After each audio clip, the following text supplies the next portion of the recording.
దిక్కు మున్నేరు వాగు ముంచెత్తి పోస్తుంటే ఖమ్మం జిల్లా ప్రజలు కష్టాలు పడుతుంటే కటిక చీకట్ల వాన నీళ్లతో జనం గోసలు పడుతుంటే అవేవి పట్టించుకోకుండా తెలంగాణ మంత్రులు ఎమ్మెల్యేలు మంచిగా టాకీసులకు పోయి సినిమాలు చూసుకుంటా కొందరు ఇంట్లోనే ఉండి టీవీలు చూసుకుంటా ఉండ్రట. పాలకులం కాదు సేవకులం అని చెప్పుకునే చేయిపాటోళ్ళు నిజంగా అట్లా చేసిర్రా? ఈ మాట ఎవరన్నారు అంటారా? చెప్తాపాండ్రి. అయ్యా ఎమ్మెల్యే జగదీశ్వర్ రెడ్డి గారు బాలన్న ముచ్చట్లు చూస్తున్న వాళ్ళకు బాగా అర్థమవుతాడు చెప్పుండ్రి.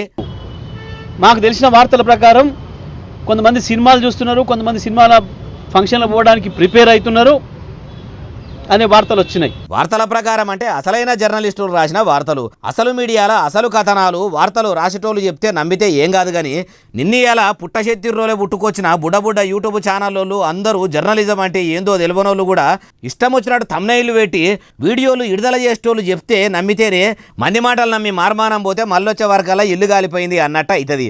మీరు అట్లా ఉత్తుత్త ఛానళ్ళ మాటలు నమ్మరని అనుకుంటున్నాము. అది సరే కానీ మొన్న వచ్చిన వరదల గురించి కూడా చెప్పిండు ఇనుండ్రి. ఒక దిక్కు వర్షాలు వస్తున్నాయని చెప్పి ఇండియన్ మెట్రలాజికల్ డిపార్ట్మెంట్ హెచ్చరిక చేసింది. ఈ రాష్ట్రంలో ఉన్న వాళ్ళు హెచ్చరికలు చేసిండ్రు. అన్ని రాష్ట్రాలలో ప్రజలు అప్రమత్తమైన ప్రభుత్వాలు ముందు జాగ్రత్త చర్యలకు పూనుకున్నాయి.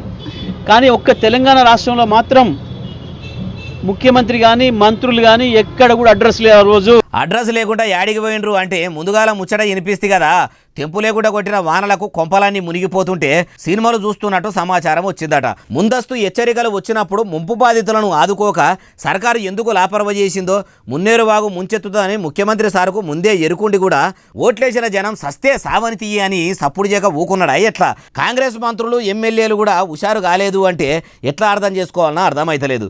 అయినా జగదీశ్వర్ రెడ్డి సారు ఇప్పుడు జనం గురించి మాట్లాడుతున్నారు. మరి తమరి బీఆర్ఎస్ ఏలువడిలో ఉన్నప్పుడు కూడా వరదలు వచ్చి ప్రాణ నష్టము ఆస్తి నష్టం బాగానే జరిగే కదా. అప్పుడు కూడా మీ ముఖ్యమంత్రి సారు హెచ్చరికలు విని ఎన్ని ముందస్తు చర్యలు తీసుకున్నాడో ప్రజలకు మాయరికే. అప్పట్లో కాంగ్రెస్ వాళ్ళు కూడా మీ లెక్కనే మాట్లాడినరు. ఎవ్వరు ఏలువడిలో ఉన్న వరదలు మాత్రం ఆగుతలేవు, జరగవలసిన నష్టం జరిగిపోతూనే ఉన్నది అంటున్నారు ఈ ముచ్చటిన్నోళ్ళు.